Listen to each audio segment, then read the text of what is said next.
So anyway, let's go on. Last week we dealt with Saturday to Wednesday, and I explained to you some of the discrepancies that I've discovered by separating all the statements into timelines and comparing them. I don't think anybody else has done that. So what I've found is information that you won't find anywhere else.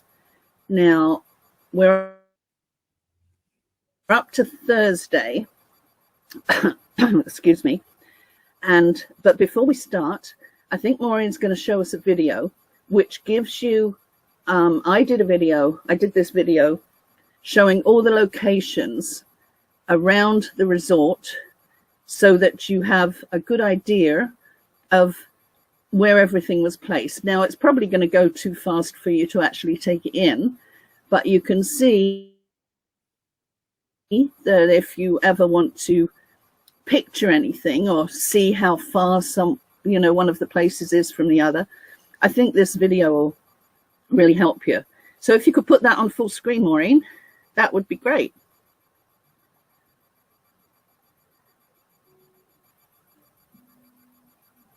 Okay, so yeah, there is music, but you can't hear it. So that's basically the different areas in Praia da Luz. They were the main routes.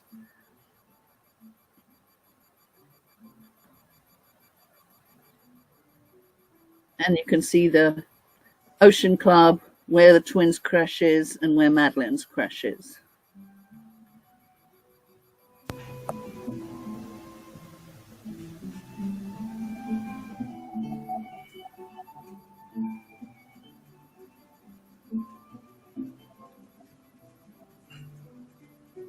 That was Madeleine's crash that she was taken to.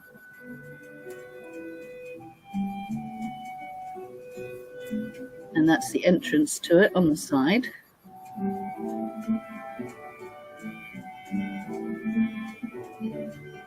And this is where they would have come every day to take her to the kids club.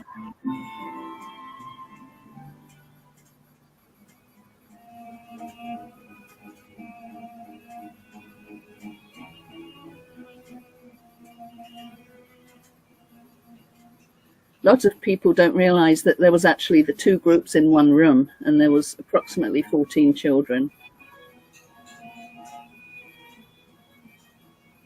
And there's our Sammy the Snake. Not with Madeleine, but it's from their brochure.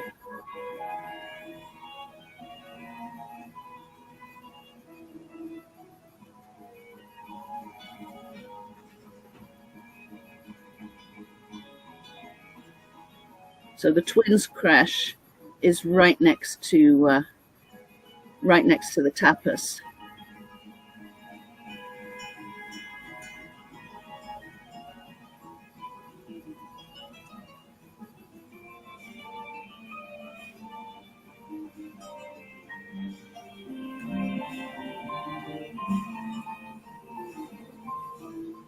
That's the route they would take.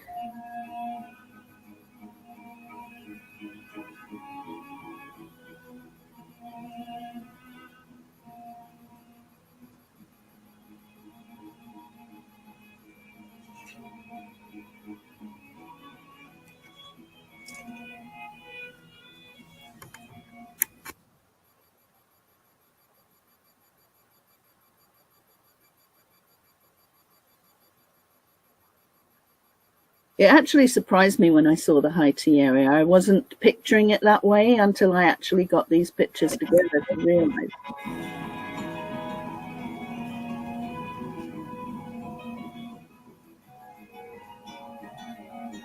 And the Millennium is where they went for breakfast or dinner on that first night.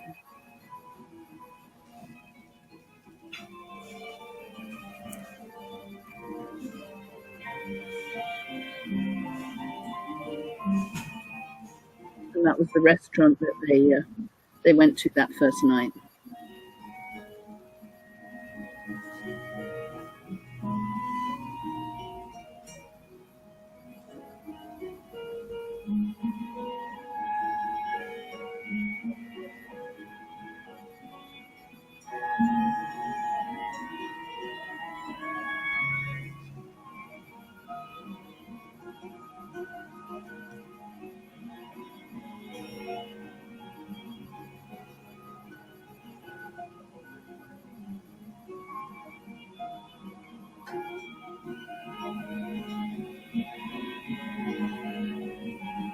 And that's in the Millennium Complex, not in the Ocean Club complex.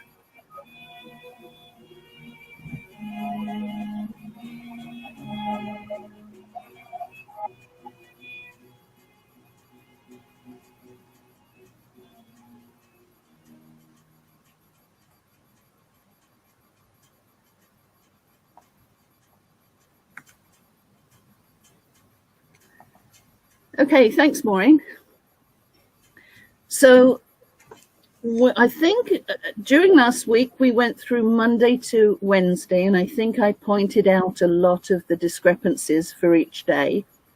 Now, I know most of you are not going to remember them or kind of get them into perspective, but the point is that on the Tuesday was when the discrepancies really started, and to me that was an indication when they all contradicted themselves about simple things. That told me they were trying to hide something. And it continued from Tuesday and Wednesday and into Thursday. The point of this is when you realize all these discrepancies, you have to ask yourself why.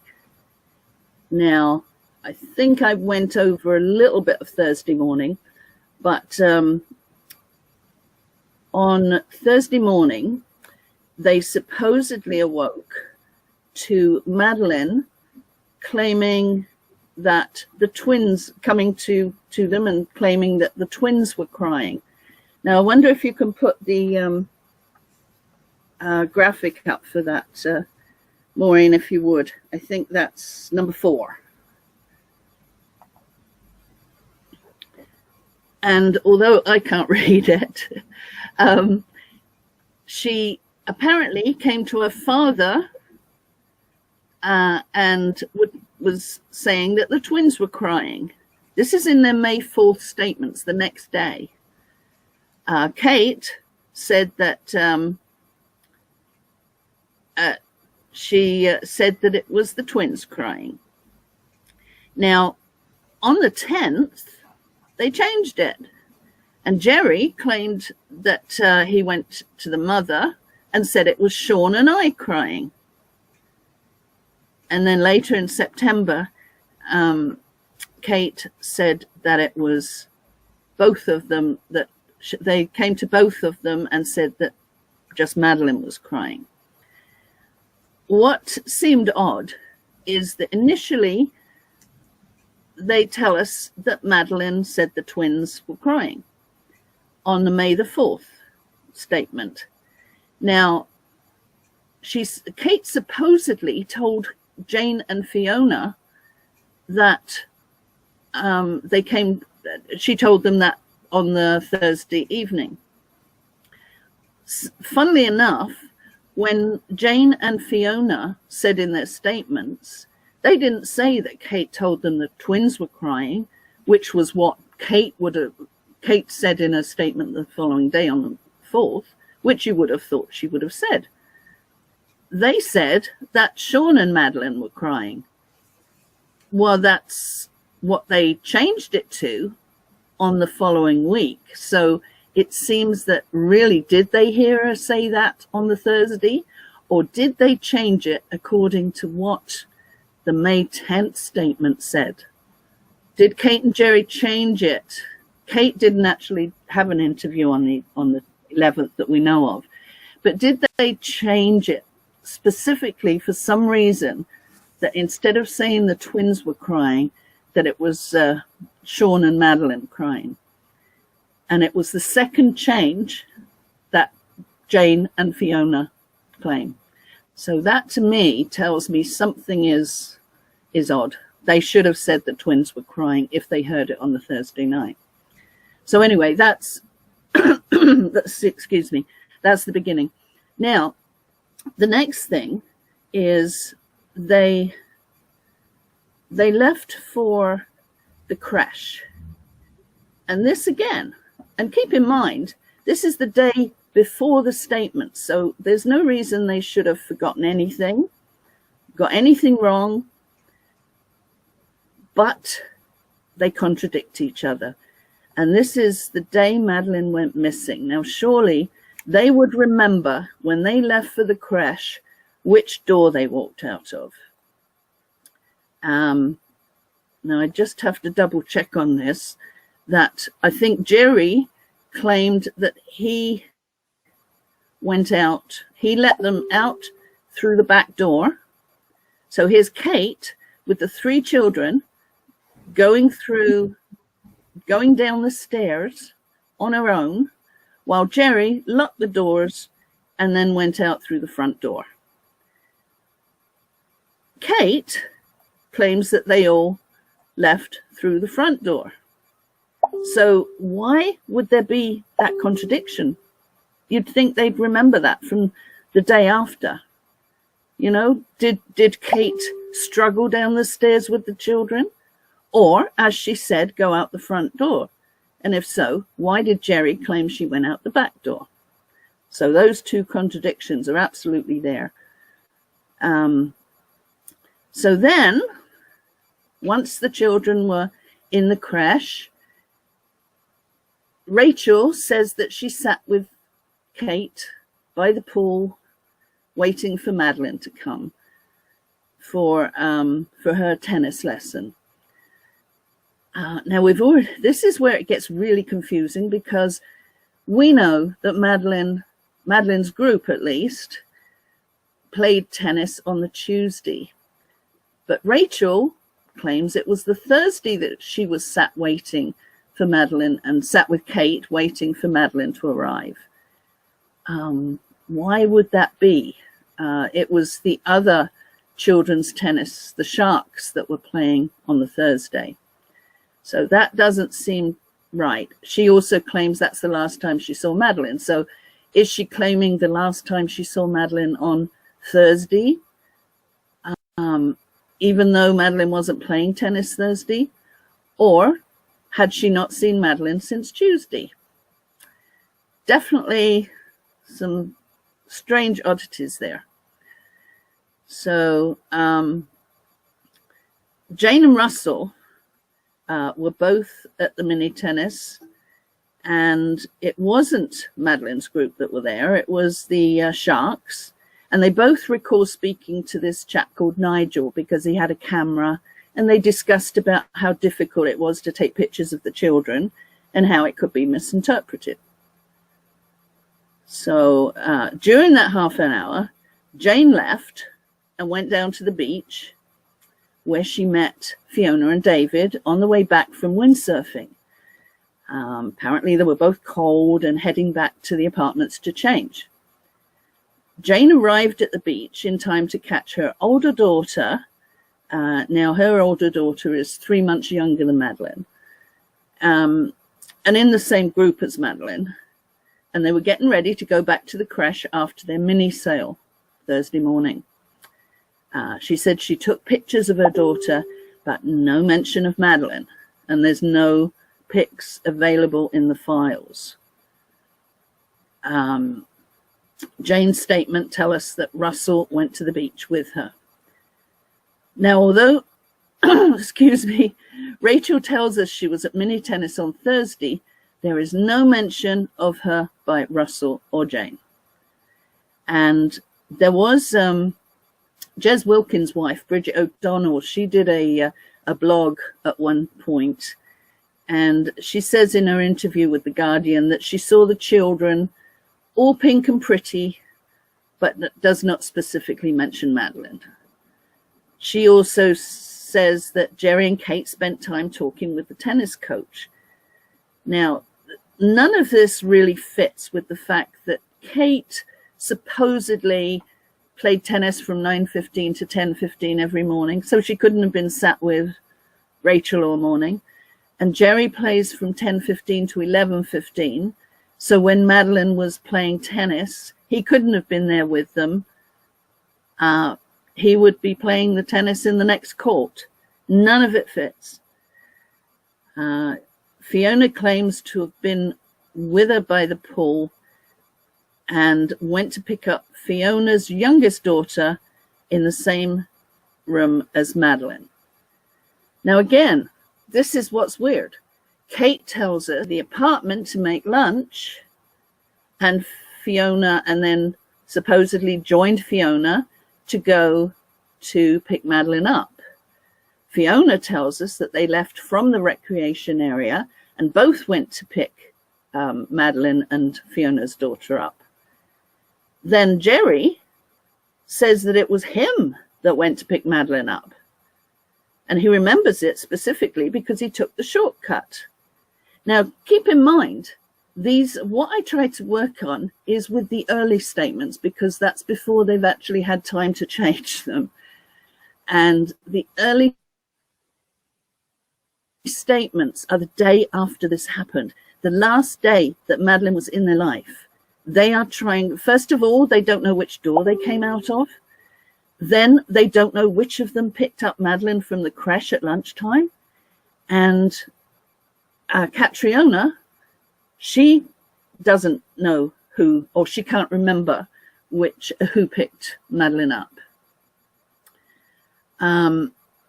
Now, then when it comes to picking up the twins, neither of them appear to know who picks up the twins. Jerry, I think Kate says that she can't remember if it was Jerry. Neither of them appeared to know, and Catriona doesn't know who picked up and who dropped off Madeline on Thursday. Now that is, to me, unbelievable. On the last day that your daughter is alive, that you cannot remember who picked her up at lunchtime and who dropped her off. And they're all saying different things. I think you can understand why I have that down as a discrepancies. And actually it becomes more confusing because there are things in the files which are called diagrams. And I believe these are a kind of a police file timeline, little boxes all joined here and there. And although I wouldn't take them as gospel, it does seem that Fiona claims that Madeline was with her in the afternoon. I mean, there's so many strange things that are being claimed. And then we get to lunchtime after Madeline's been picked up, and I'm trying to do this from memory, so excuse me if I have to stop and think for a sec. But Madeline's picked up, and then at 12 or 2:30, I think, somewhere around there, they supposedly go down to the pool which is where the last picture was taken. And we all know how questionable the last picture is. Now, at the same time that the last picture was taken, Rachel and Jane were playing tennis, apparently in the tennis courts right next to the pool. Jane claims that Madeline was yelling through the fence at them. Rachel not only doesn't mention about Madeline yelling through the fence, she has mentioned that the last time she saw Madeline was a couple of hours earlier when she played tennis. So that didn't seem right. And you have to wonder, were they there? Did they really see the McCanns at the pool? Was this something to try and put Madeline alive at this point? Alive during the last picture? Because if Rachel's saying the last time she saw Madeline was at tennis, we don't know whether she meant Tuesday or Thursday, because if it was Thursday, she may have seen the Sharks playing, and I can't say for sure, but if she was trying to place Madeline alive, she wouldn't have known whether Madeline was in there or not. She saw a tennis game and maybe thought, oh golly, that's Madeline's group, I'll say I saw Madeline there. I don't know. But this is what's going through my mind when I'm looking at all this. So what that means to me is maybe Jane was claiming to have seen Madeline at the pool, shouting at them to place Madeline there. Because as you know, I believe something happened to Madeline. I don't know what, and I certainly don't know how, by Tuesday when the discrepancies started. Now, this is something which I don't want anybody to take my word.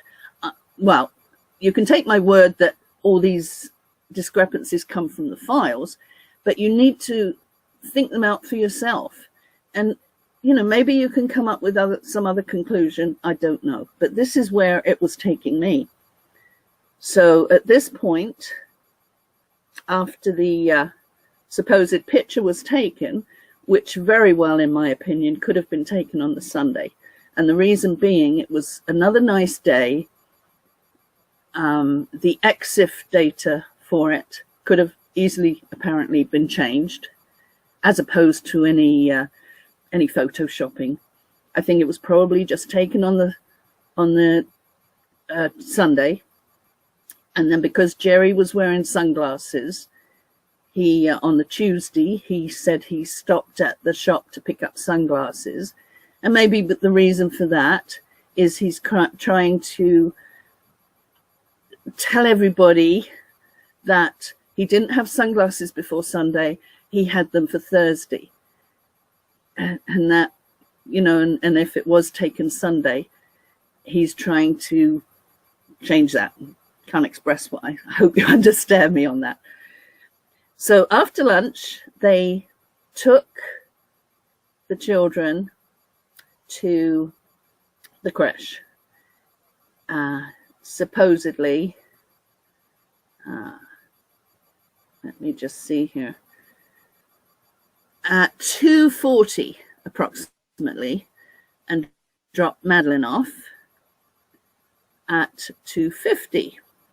So as I've put in the, there's a WordPress blog, which I have, this page on it, the sixth title is the holiday timeline, and that's where this information is, and some videos, which I think Carrie may be able to give you a link, but if not, we can let you know.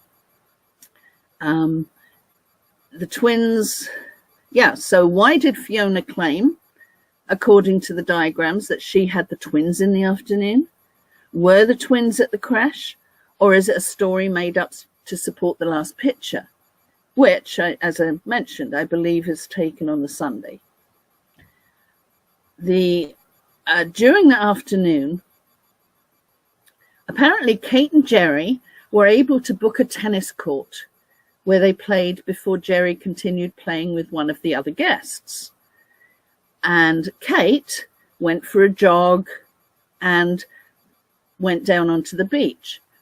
Now, what had happened in the afternoon is all of the Tapas 7, without Kate and Jerry, had decided to go to a bar down on the beach called the Paraiso Bar, and they, I think they went swimming or paddling or whatever.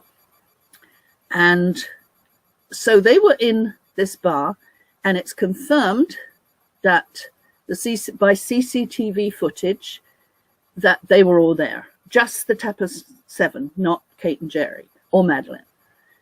And then what this what this means is that they had separated from them on this afternoon, and it's confirmed that Kate and Jerry and Madeline weren't there. Now, surprisingly enough, Miguel Matias, I think his name is, the owner of the bar, claims that, yes, and before we got the CCTV footage, he claims, yes, I saw Madeline there. She was dancing with her daddy. And as we know, she wasn't there. And this is where it gets into the issue of, was Madeline seen? Now, we know from him, he absolutely confirmed it was Madeline, and yet we know it wasn't Madeline. And Russell O'Brien and Jane Tanner had a daughter that was 3 months different, 3 months of age, different to Maddie, and had the same color hair. And this was obviously that he had seen them. But it just shows you how people believe they've seen Maddie when they haven't. But that will be on another Saturday. So anyway, Kate was down at the beach and she was running past them and supposedly waving. Meanwhile, Jerry had finished his tennis and he's back at the creche where Madeline arrives for high tea. Sorry, back at the Tapas area where Madeline arrives for high tea. And so he claims to be at high tea when the children were there. And Kate arrived after her jog at approximately 5:30. Now, Catriona, the nanny, claims that Jerry wasn't there and that he was playing tennis, which is very odd, as who would have told her that? Because Kate tells us, I can't remember what Kate tells us, but what is odd, and something I want to mention, is that in November, they had a secret meeting. Now, this meeting was prior to the rogatory interviews, which were done in April. And Catriona went to visit them in Rothley, and that she was invited by the McCanns and may have learnt details and become confused. And I've seen so often that people blame or target Catriona for lying or anything. What I believe is very possible that may have happened is when she was invited there and they had the meetings, it is so possible that they kind of injected things into her brain like, oh yeah, Jerry was at tennis. And yeah, don't you remember, Catriona, when I was wearing the jogging outfit, and kind of put that kind of stuff into her brain. It's very possible because Jerry said he was there. Catriona says he wasn't there, but he was at tennis. Now, how would she know that? And Kate was supposedly, Catriona remembers her in a jogging outfit. Kate consistently claims that Madeline was very tired and Madeline asked her mother to carry her home. Now, there's one graphic I have, which I haven't given to Maureen.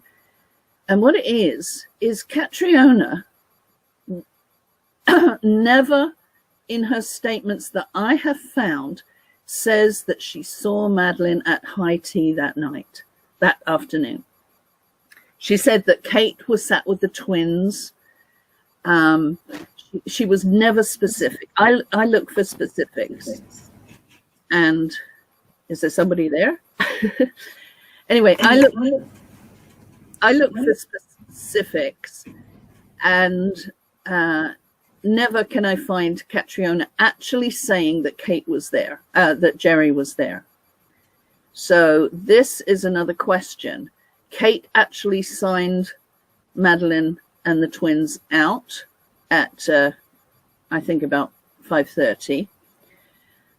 And supposedly because Madeline was tired, they carried her back to the apartment. Jerry claims, and here we go again, that they went in through the patio doors and he let them in through the back. So he'd gone in the front door, opened the patio doors, while Kate struggles up the steps, and they were steep steps, and lets her in the back. And she was with the 3 children. Kate,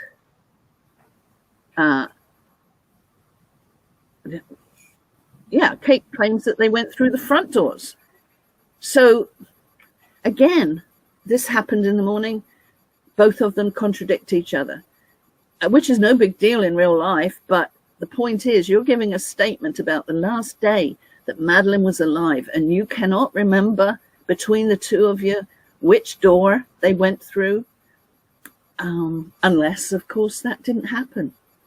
That's the thing we have to wonder. And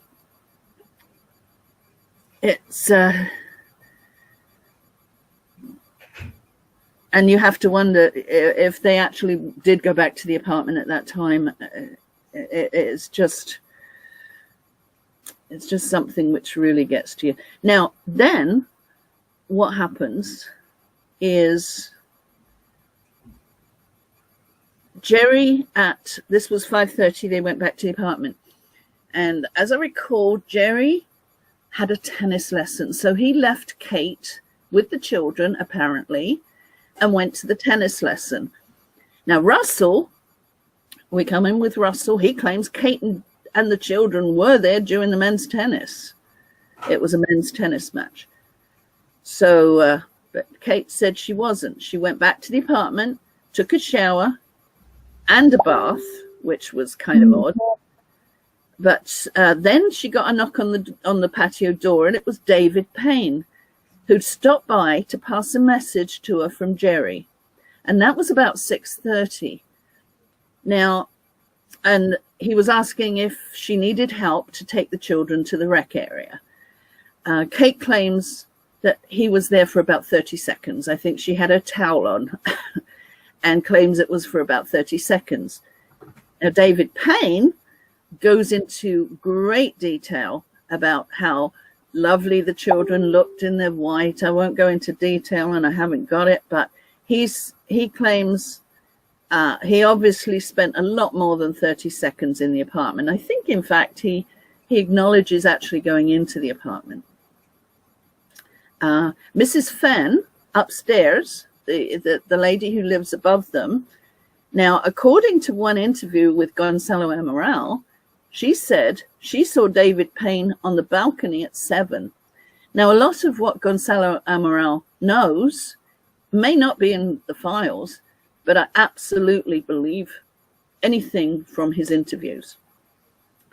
And if he says that Mrs. Fenn saw David Payne on the balcony about 7, then I have to believe that that's a good possibility.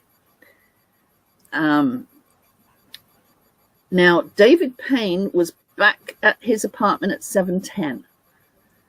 The police actually asked Fiona, and she was having a lot of difficulty explaining where David was, until they finally had her agree that she had no idea where he was between 6 and 7. So, was he playing tennis? Was he at apartment 5A? We don't know. So then she went out jogging while the children were being bathed, and just before it was time to go to the tapas, which made them a little late. So then we get to arriving at the tapas. Now, I would have loved to have put something up in between to give you a little break from listening to me, but I can't think. Okay. Maureen, I do have a graphic. It won't take away from getting a break from me talking, but it's a graphic that, number one, it's about, it's about Matt meets the Paynes. Now, Kate and Jerry arrived, and Matthew Oldfield and Rachel arrived at the tapas between 8:30 and 9, not sure exactly what time. Then around 9 o'clock, Matthew decided to chivvy the Paynes as they hadn't arrived. So he was walking up to give them a nudge to get them back down. But what was strange, he claimed he saw them at the corner of the road by the first apartment. So you can see on the graphic, it's at the top. That's where Matt claims he saw them, the Paynes. Fiona Payne claims that she saw him near the gate of the back of the apartment, which you can see on the graphic is further down. David Payne claims he saw them near the swimming pool, which was right inside the complex. Quite some way. But what really is something very telling to me, because I absolutely believe that Diane Webster, Fiona's mother, really knew nothing about anything that might have been going on. And she claims categorically that she did not see him on the way to the Tapas. At least until the rogatories in April, she said that she may have seen him as Fiona and David had reminded her that she saw him. Very odd, very odd.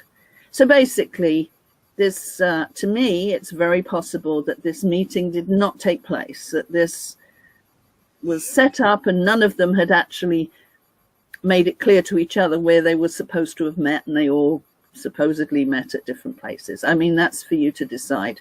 You can check out all of this. It's all in the files, or so that you don't have to go through 40,000 files. If you need any information, just go to our Facebook group, Heidi Ho Controversy of Madeleine McCann, and either Cherry or Carrie will give you a link where you can find all this information, unless I'm there. But anyway, so now we get to the dinner. And this is the big dinner, the last one that they had. Now, during the dinner, the waiters claim that only the men ever got up from the table. And no one really knew why they left until after the disappearance. And then they presumed that they left the table to check the children. So in reality, nobody really knows why the men got up during that dinner. And so then, now that, in my WordPress blog, that's where it ends. So what I can add now is totally from memory that Matt went to check on Madeleine. Why? When he came back, he said he checked on Madeleine. Why he didn't say the McCann children, we don't know, but he said he went to check on Madeleine. That was around 9. He was a little bit miffed because at 9:10, Jerry claimed that he went to check on Madeleine. And when he walked in the room, it was all quiet, and he thought how lovely Madeleine looked and how lucky he was. And on his way back, he supposedly met Jez Wilkins on the road. And they spoke for a few minutes. Now, again, what is really odd is that Jerry claims he was on the other side of the road. Not the road where the apartments are or the tapas bar is, but on the other side of the road. I thought that's so strange because Jez Wilkins claims that they were talking on the side of the road closest to the apartments and closest to the tapas. On reflection, knowing that there was somebody in the apartments right the way through that night, there was only 5 minutes of time when nobody was at the when everybody was at the table. So there was probably somebody staying with a child at some point with the children. And so there was only a very small window of opportunity because about 9:20, I think, Jane supposedly walked up And that's when she saw the supposed kidnapper walking across the road with what she thought later might have been Madeline. And Jez Wilkins doesn't remember seeing her. And Jerry claims he was on the other side of the road with Jez Wilkins. And during the following 3 minutes approximately, when Jane saw the kidnapper, meaning Maddie had been taken from the apartment, supposedly, or the 3 minutes before, while Jerry was talking to Jez, during that 3 minutes, after Jerry came out of the apartment and before Jane arrived to see this kidnapper going, there was about 3 minutes. Now, during that 3 minutes, I think Jerry chose to say it was the other side of the road, because had he been next to the apartment, it would have been obvious that they would have heard somebody or seen somebody in and out of the apartment. But anyway, that's just another issue. Jane said that she saw the kidnapper going across the road, left to right.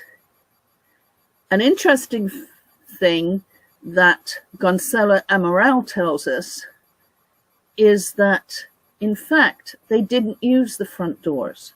They used the patio doors. And that tells me that somebody was already in the apartment to open the patio doors for them, for whoever was going to visit, you know, all of the, except David Payne, who was up on the next floor. And he said that that's when they realized that Jane's vision of seeing this abductor, I've forgotten his words, but basically held no water, because they knew, we don't know it from the files, but Gonzalo Amaral knows that they did not walk around to the front doors to check on the children. They did it from the patio doors at the back. And that is, to me, something that's huge. Not in the files, but Gonzalo Amaral would know that. And we have the video of that, of him talking about that. So this is just all doesn't fit.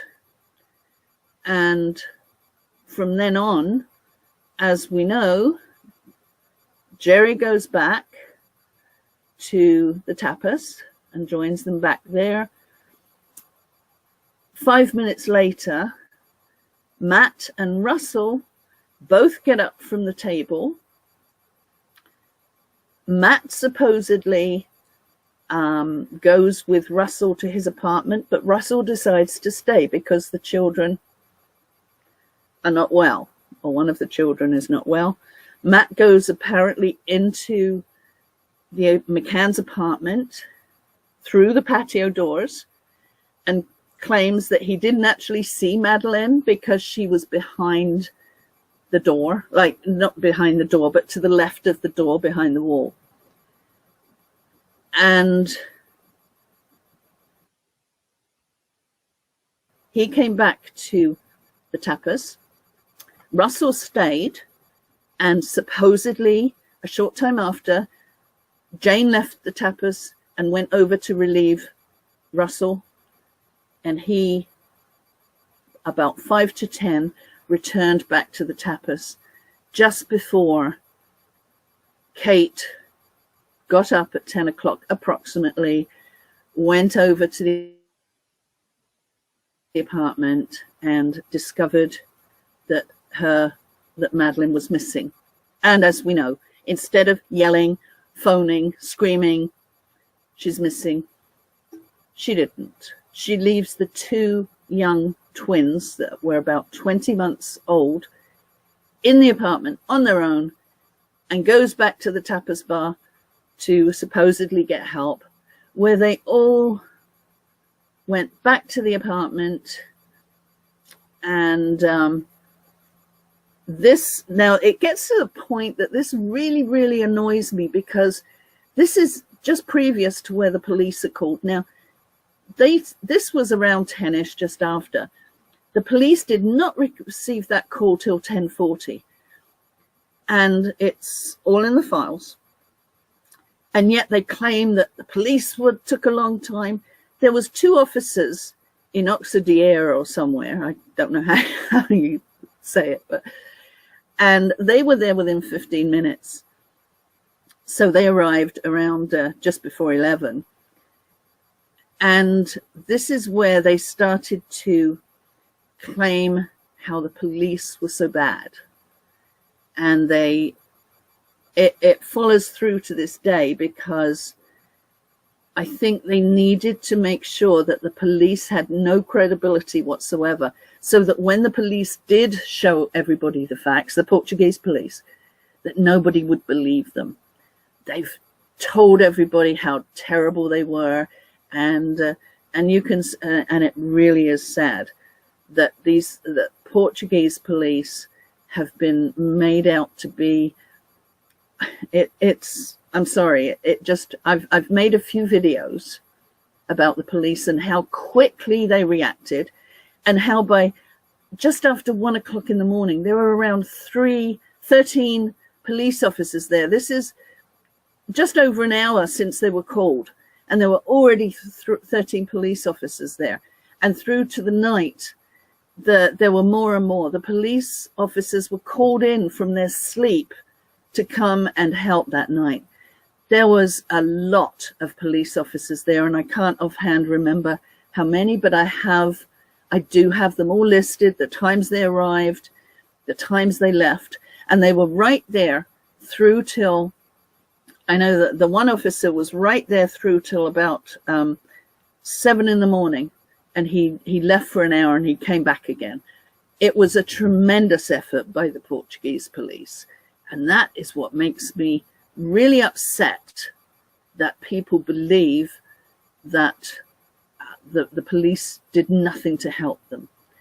It's so very sad. And I have the proof. I have the tables of, as I say, all of the police that attended, at what time they attended, at what time they left, and whether they weren't on duty, they were called from their beds to come and help. And then they brought the police dogs in that morning. And Jerry and Kate, meanwhile, there was a lot of people around the area that were searching until about 4 in the morning. Jerry and Kate, meanwhile, went back to Fiona and Dave's apartment and slept, supposedly. And between 6 and 7, they came out and decided to, and have been claimed to have been stumbling over bushes and trying to search for Madeline. And if you look at Kate's phone records, you'll see she was on the phone most of the time. Just doesn't fit.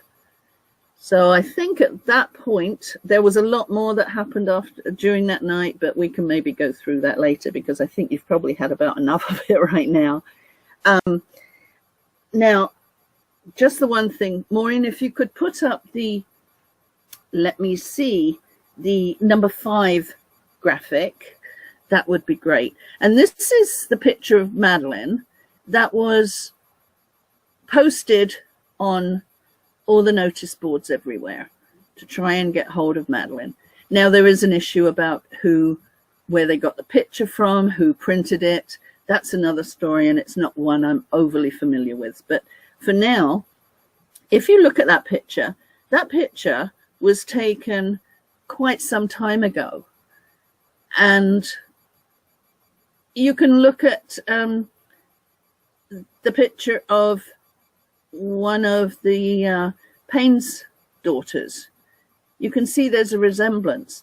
And my belief is very possibly that rather than show the picture they took supposedly that day from the last picture, they didn't want, and this is the possibility of a theory. I mean, you can believe what you want individually, but my thoughts went to, did they put a post out for a child that looked younger? Because in reality, if Madeline from that last picture hadn't been seen all week, that would not, we wouldn't want anybody saying, no, we didn't see her. But if they put a picture of one of the younger children from one of the friends, or that was younger, that looked similar to one of the friends' daughters, people would say, oh yeah, that was, yeah, we saw Madeline. Yeah, yeah. So I don't know. That's just something that I've come up with, and it's up for you to decide on that. So I think for now, thankfully for you, I'm going to stop on that. And I'd like now for any of you to ask some questions and see if there's anything that you want to know. So hopefully Shirley will help us on that. I don't think there's, yeah, I don't think there's another graphic we need for now, Maureen. That's okay. Okay.